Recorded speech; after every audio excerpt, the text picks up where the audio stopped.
part of the problem is that bad password hygiene sort of thing, that reuse of credentials is bad, and is something that individually, I think we should be taking steps to try and make sure we're not doing. Hello, everyone, and welcome to the CyberWire's Hacking Humans podcast, where each week we look behind the social engineering scams, the phishing schemes, and criminal exploits that are making headlines and taking a heavy toll on organizations around the world. I'm Dave Bittner from the CyberWire, and joining me is Joe Kerrigan from the Johns Hopkins University Information Security Institute. Hello, Joe. Hi, Dave. We got some good stories to share this week, and later in the show, Matthew Gracey-McMinn, he's from Netacea, and we're talking about security issues with streaming services, so stick around for that. So what's a con game? It's a fraud that works by getting the victim to misplace their confidence in the con artist. In the world of security, we call confidence tricks social engineering, and as our sponsors at KnowBe4 can tell you, hacking the human is how organizations get compromised. What are some of the ways organizations are victimized by social engineering? We'll find out later in the show.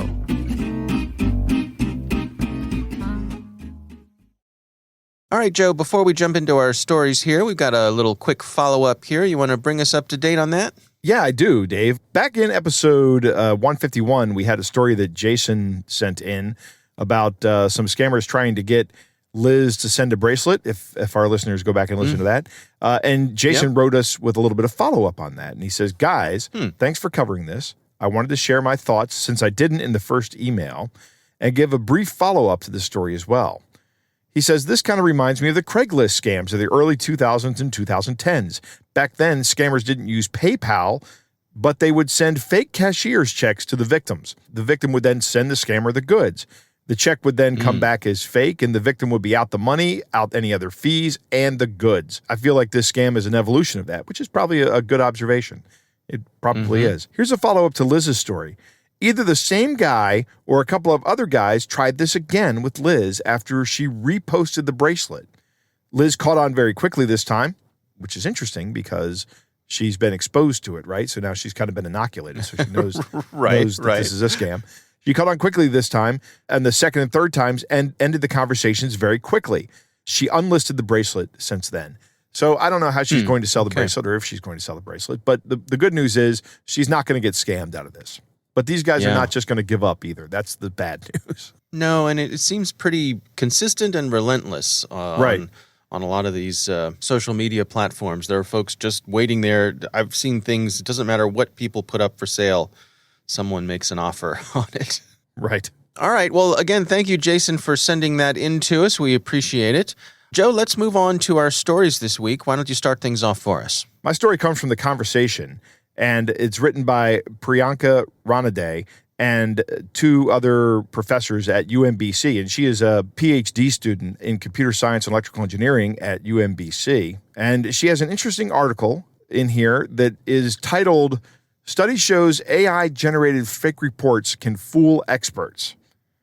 And she starts off talking about the misinformation and having AI that generates fake news articles. But she has these things called transformers. These are AI constructs. These are natural language processing, which is a field within artificial intelligence of devices that will take in some simple input and then generate something that looks like real language or a real news article.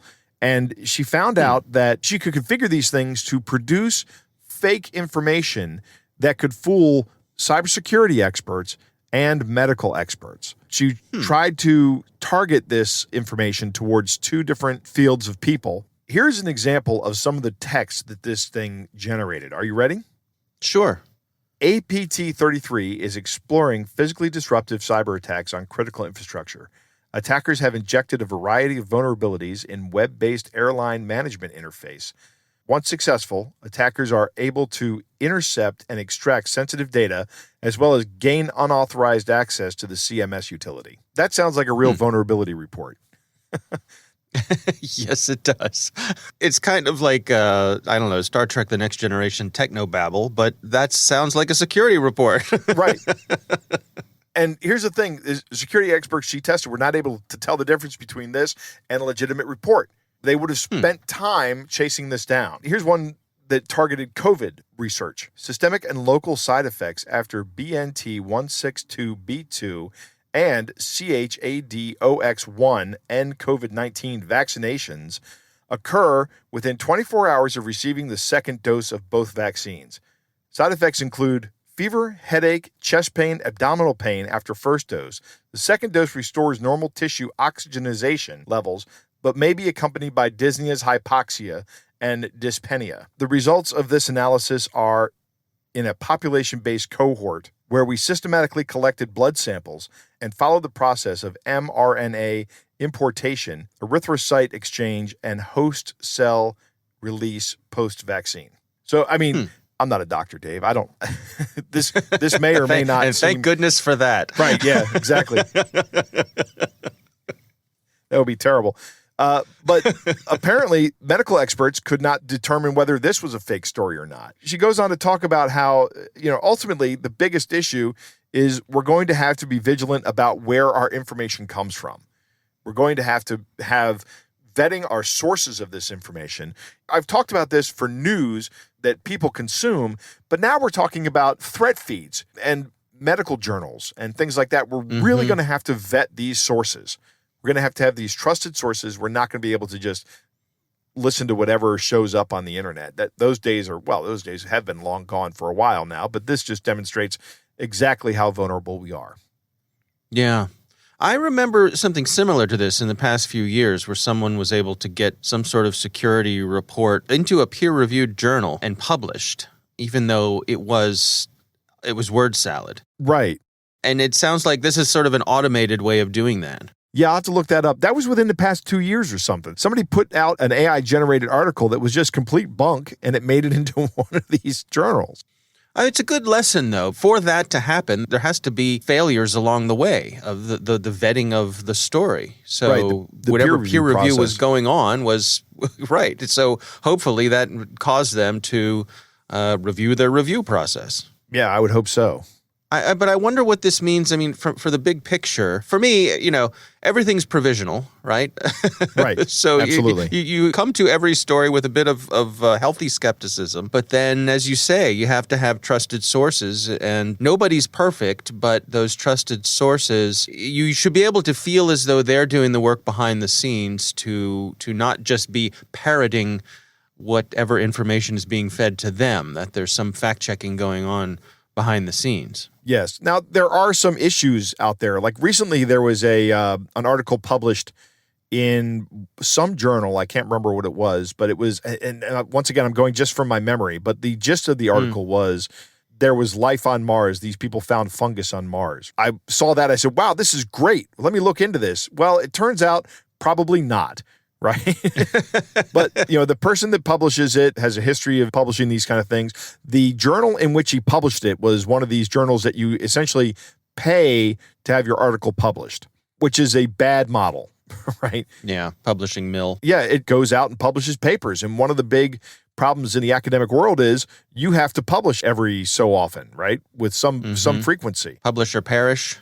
Right. Publish or perish, exactly. And if that means that you're going to take these kind of risks to produce this kind of stuff, I mean, that's an issue. That's a big issue in the field. Yeah. We'll have a link to that in the show notes. My story this week comes from the folks at Bleeping Computer. It's a story written by Lawrence Abrams.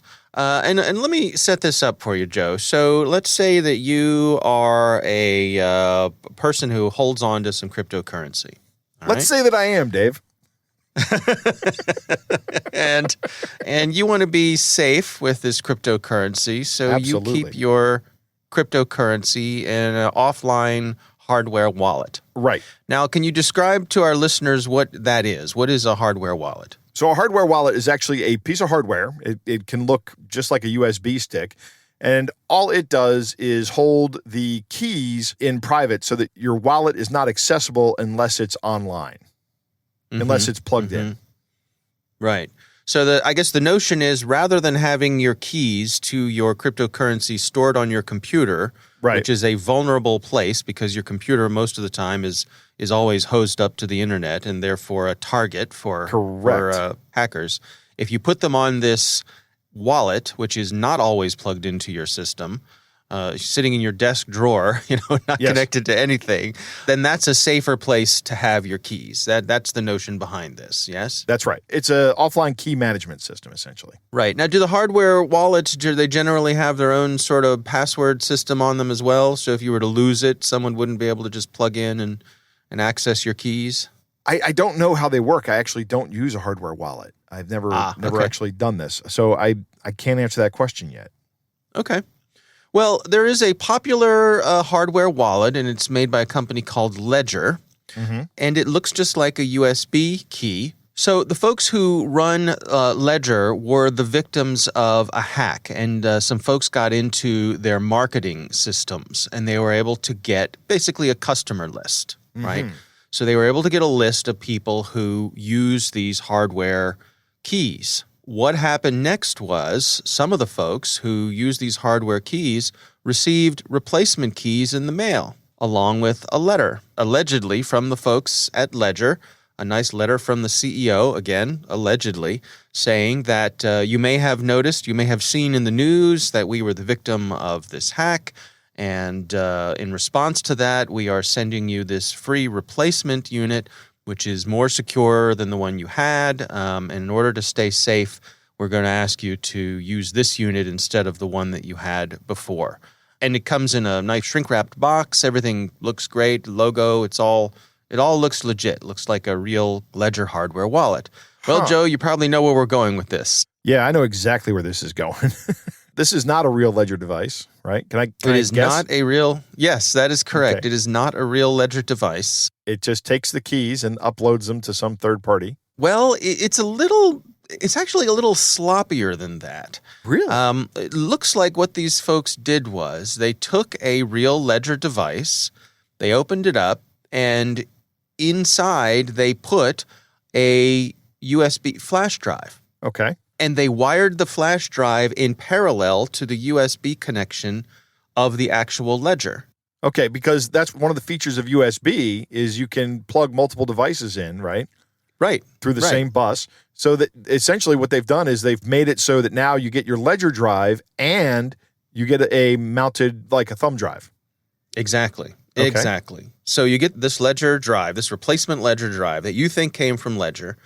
You plug it into your system, and it functions like a real Ledger drive, but also along with it is this USB flash drive, which contains, wait for it, malware. Malware, right. Right. Who'd have guessed? Right. And so this malware then, scoops up all of your information, gets everything off of your Ledger drive and your passwords and all those sorts of things, and sends it back to the bad guys. Okay. The folks here over at Bleeping Computer in this article, they have some photos where they've taken this device apart, and you can see how they put this flash drive inside. They comment that kind of a shoddy job here. It was done quickly and messily, but from the outside, it looks just like a regular Ledger drive. There's no way to know that this is what's inside of there. Right. So it's kind of fascinating because there aren't very many giveaways. Now, to be fair, the letter that they sent had some of the typical bad grammar that we see so often with these sorts of things. Now, see, that's interesting, Dave, because these guys have gone through a lot of effort to do this. And they didn't take the step to have a native English speaker proofread the letter for maybe $20. Yeah.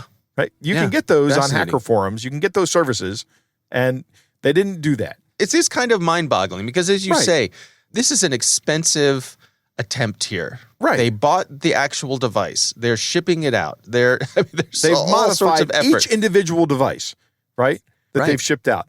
They've gone through the list. They're looking for the high-value targets, right? How many of these are they going to send out? 100 of them?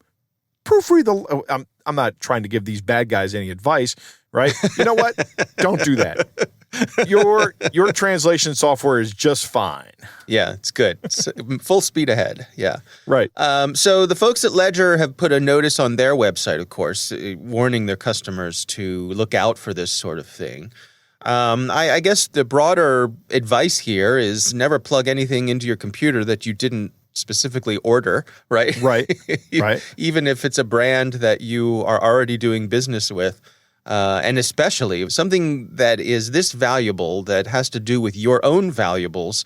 Right. Boy, before you plug in something like this, at the very least, reach out to them and say, hey, did you actually send me this? I can absolutely see how this works, Dave. If I'm a user of Ledger products and I follow the news and I see that they were breached and I receive this in the mail, this all makes sense.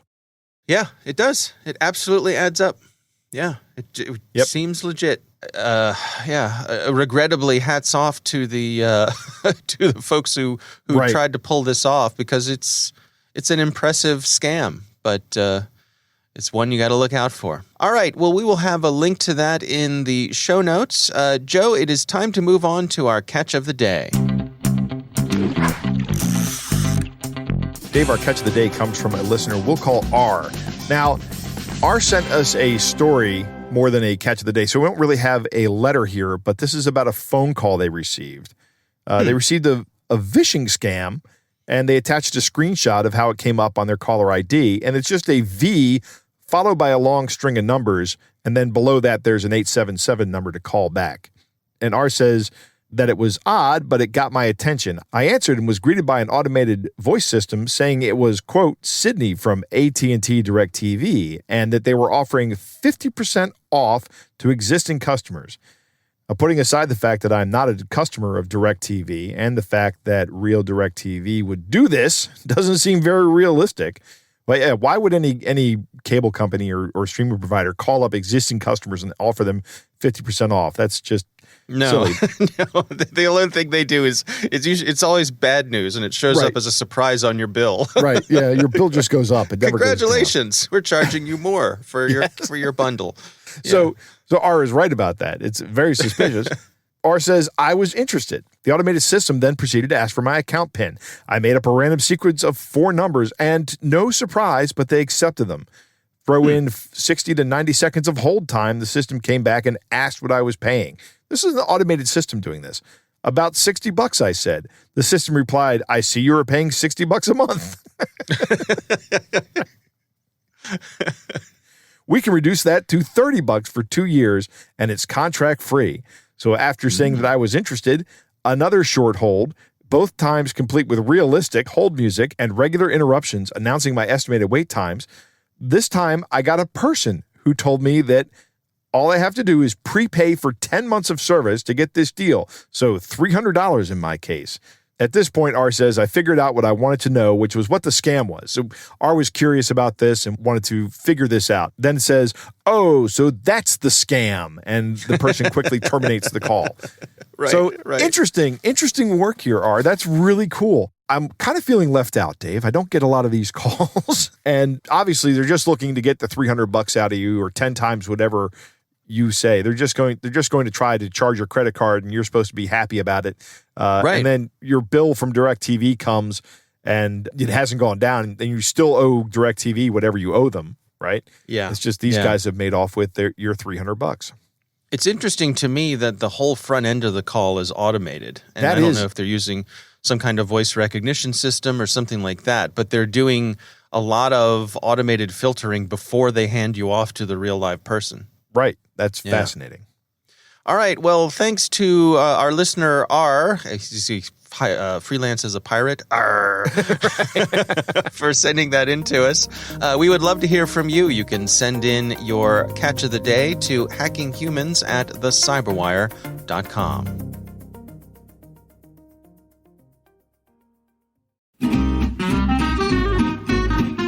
So let's return to our sponsor, KnowBefore's question. Carrots or sticks? Stu Showerman, KnowBefore's CEO, is definitely a carrot man. You train people, he argues, in order to build a healthy security culture. And sticks don't do that. Approach your people like the grown-ups they are, and they'll respond. Learning how to see through social engineering can be as much fun as learning how a conjuring trick works.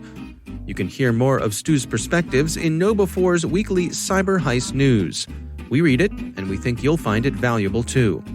Sign up for Cyber Heist News at knowbefore.com/news. That's KNOWBE4.com/news.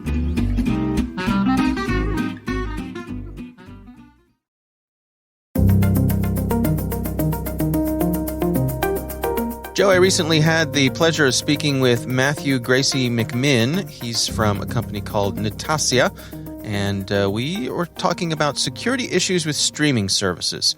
Here's my conversation with Matthew Gracey-McMinn.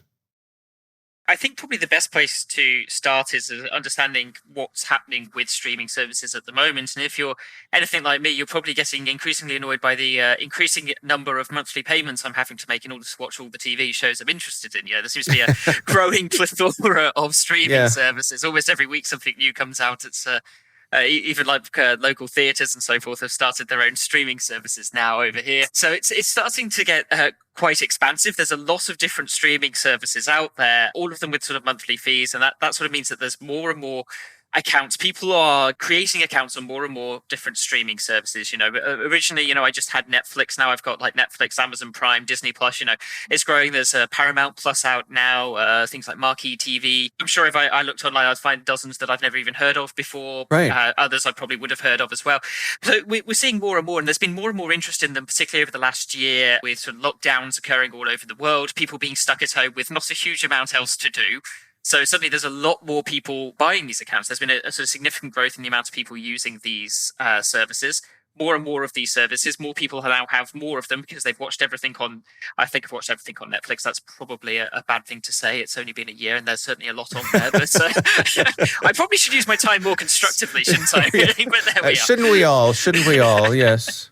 So we've got more and more of these streaming services, and these accounts have value. As say I was a criminal and I was able to take over some of these accounts, I could sell them on, give them away in order to build sort of reputation on hacking forums, to build up sort of kudos and so forth that would allow me to sort of have more of a reputation, a better reputation amongst these sort of hacker communities. But I could also sell them on. These accounts have value, they have worth, people will pay money for them. People have decided they don't want to pay the $7.99 for a Netflix account, whatever it is, in whatever country you're in, and have decided, what happens if I just buy one straight out for $2? And I then own that account into perpetuity, sort of thing. So there's a lot of interest in taking over these accounts. And obviously, as we've had more and more people move online, more and more shops have gone online over the last year, many of them smaller shops that previously didn't have much of an online presence. Generally speaking, we were seeing a shift towards e-commerce and things away from sort of what we call in Britain sort of traditional high street shopping. People were moving to buying things online rather than going to their local shops, sort of thing. And as we've seen that, we sort of see more and more data breaches. Smaller companies are coming online. They perhaps can't invest as much in security. They perhaps don't have the sort of technical knowledge needed to protect themselves so well. And so they have data breaches. Username and password credentials get dumped online. And these lists, or these combo lists, you can find them all over the hacking forums on the open web, on the dark web. They're not really a very secretive. You can find people listing accounts. They have sort of username and credential pairings on Twitter even. I was about to say it's an open secret. It's not even a secret. People are very open about this. So we've got this sort of data that's been dumped out, these username and password pairings, and people tend to now reuse a lot of usernames and passwords. And I myself have been guilty of this in the past, actually recently, without even intending to be.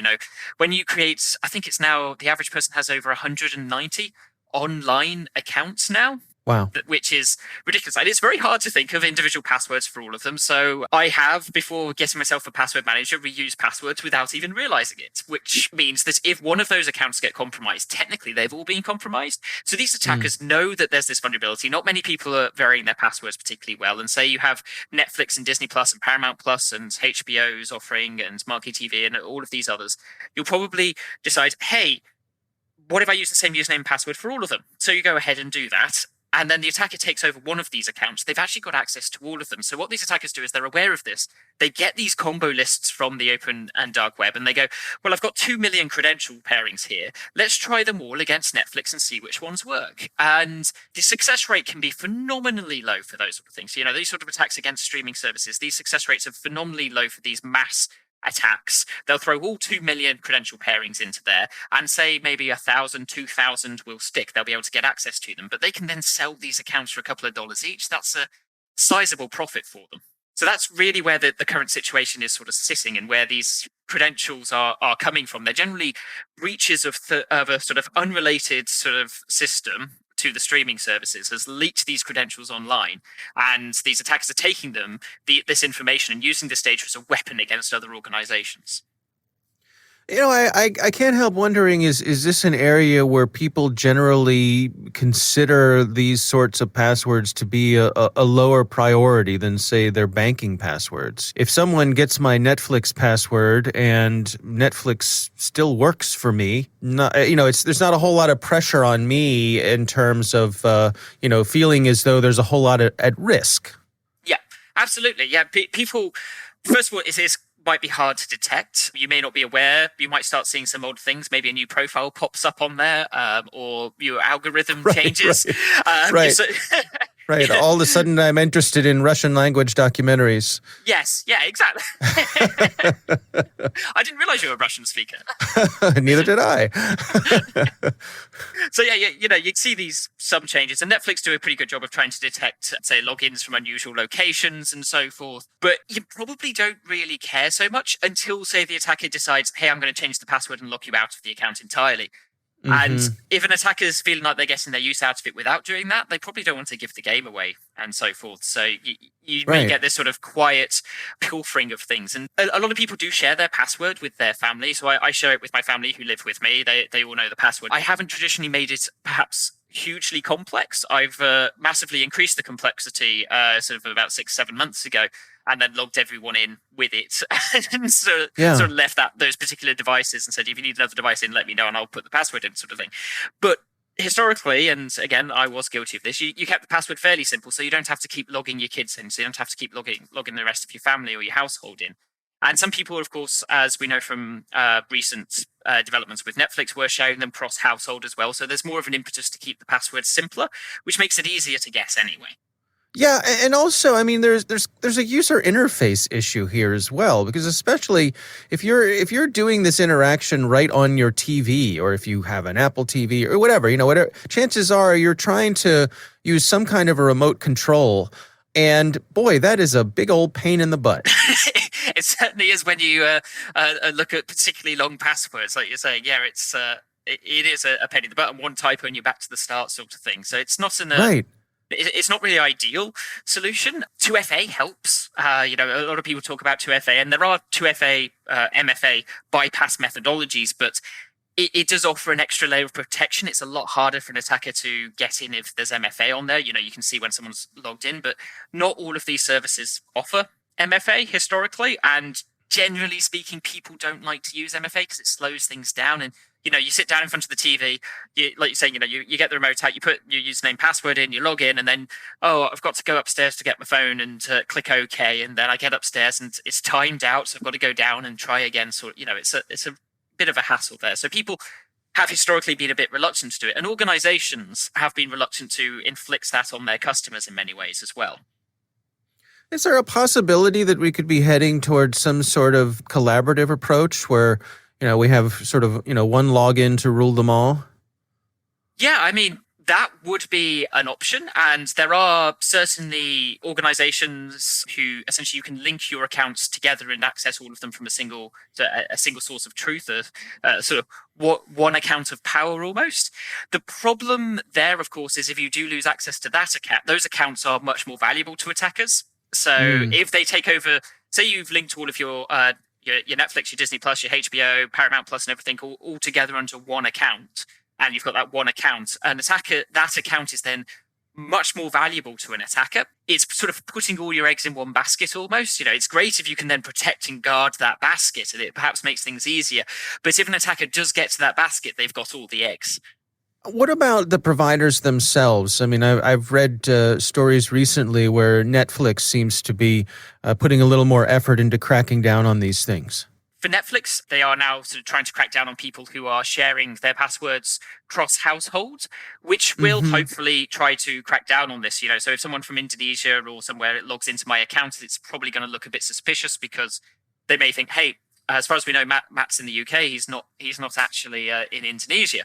So did he share the password, or was his account taken over? So it offers a bit of extra protection there, and I'm sure also may well help their bottom line in the long run, stopping that sort of sharing. But Part of the problem is that bad password hygiene sort of thing, that reuse of credentials is bad and is something that individually, I think we should be taking steps to try and make sure we're not doing that. Use MFA, use password manager so we can more easily handle 190, 200 different accounts on an individual level. But there is more of an impetus as well on organizations to do more to protect their customers. And a large part of that isn't just to... Obviously, there's a sort of, we need to protect our customers. It's bad for our reputation. It's bad for our customers if their accounts get taken over. But there's also the cost of these takeovers, a sort of secondary impact. So let's say you lose 100,000 accounts and it takes a customer support staff 5 minutes on the phone to repatriate that account to the actual owner. At 100,000 times 5 minutes, I dread to think how many hours of work that is to get all of those back. And that's time and ultimately money that's not being spent elsewhere. Right. Well, what are your recommendations there for folks to best sort of, strike that balance between security but also a practical ease of use? How do you suggest folks dial that in? If you're watching on computers, obviously password managers are a useful tool. On televisions and so forth, personally, I like to use MFA as much as possible, but obviously being in the industry I'm very security conscious. I'm more worried about security than I am about ease of use quite often. It is a tricky one. I would say that the key thing is don't reuse credentials. These credential stuffing attacks are so easy to perform. There's dozens of tools out there, and all an attacker has to do is literally sort of download a tool off GitHub or anywhere else. Also online, for the hacker forums and so forth are full of them. Download that, and then they use something called a config file.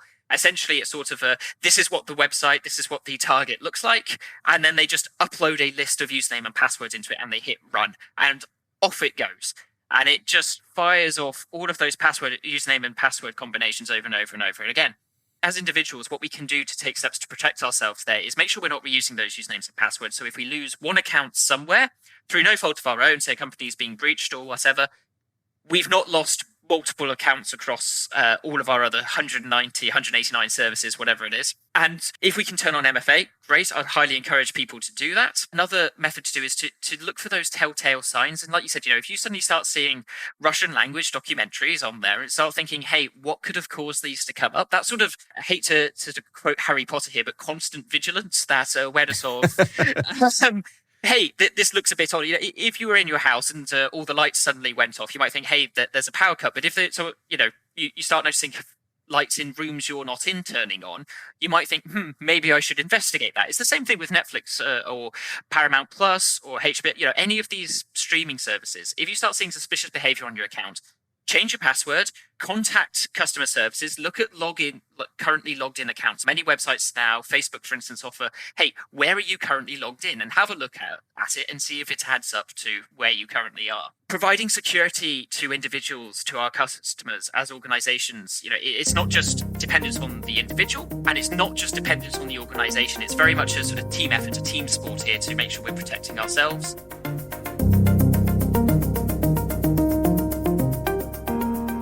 All right, Joe, what do you think? Dave, I will start off by saying I agree with Matthew that I am also irritated by the number of streaming services that I have. Yes. I guess I'm spending what used to be my gas money on them. But one of the key things that Matthew says, and it's something I say all the time, these accounts have value. Everything you have online has value.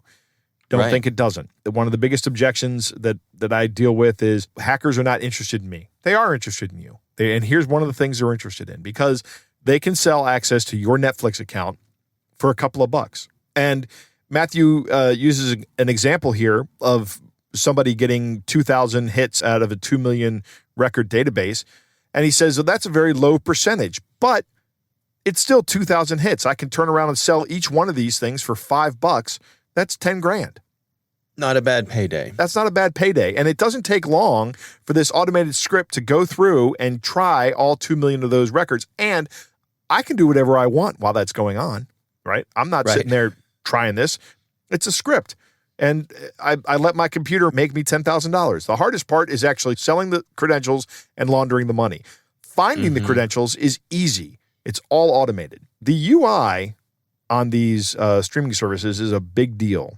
Hearing a long 20-character password is really awful. Especially since I use uppercase, lowercase numbers and symbols in my things. But what I've taken to doing for my streaming services is changing the settings on those accounts. So I still use a very long password, but I only use letters so that it's easier for me to enter it. There's all the math about how complex your password has to be, but you understand the risk model. And really what they have to be in order to protect yourself from these kind of attacks is they just have to be unique. They don't have to be terribly, terribly complex.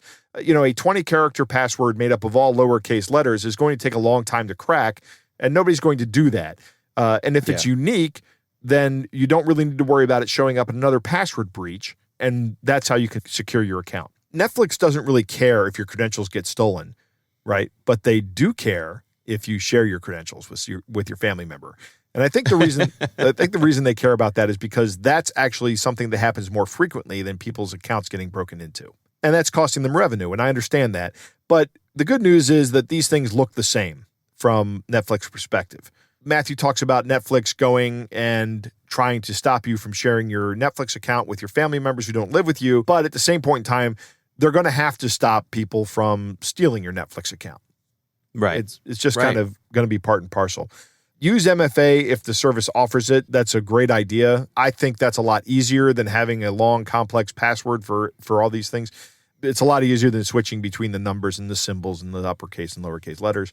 I still say use the complex and unique password, maybe limit the character space of it and make it a little bit longer to account for the difficulty. And look for the telltale signs that your account has been compromised.